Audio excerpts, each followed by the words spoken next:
Al zoend begin jaren 50 roest het verkeer over het Europaplein. De rotonde is door de jaren heen heel die drokker worden.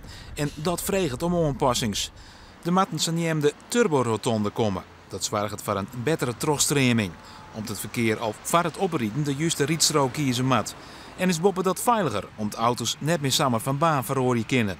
Het nadeel is, zo vinden buurtbewoners, dat meerdere liedsen op- en aanritten daarnaast net naar binnen. Wanneer ze deze alle gaat door, dan gaat het verkeer, dat worden dan omleiden door de Wagnerstraat en dan staat de Corellistraat in.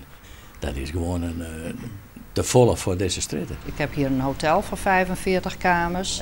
Gasten uit het zuiden of buitenlanders, die snappen dat dan niet.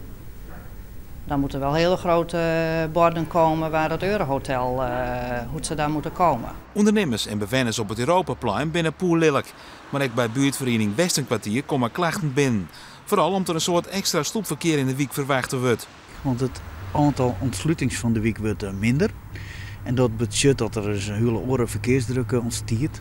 En soms is op plakken waarvan wij zeggen van nou dat is nou wel hachelijk. Maar hoe nedig is die nieuwe turborotonde ijs? Jan Runia volgt al meer dan 20 jaar het verkeer op het plein. En denkt dat het aantal auto's alleen nog maar aannemen zal. Wacht je dan al de haak om Leeuwarden, en de Noordwestangent, dan kun je zien dat het aanneemt en dat in de toekomst ook zo bloot. En net wat zij zeiden van dat erbij komt, want er is gewoon een krimp in de regio. De buurtvereniging organiseert joen en geerkomsten dat wiekbewoners haar uitspreken kunnen over het nieuwe Europaplein.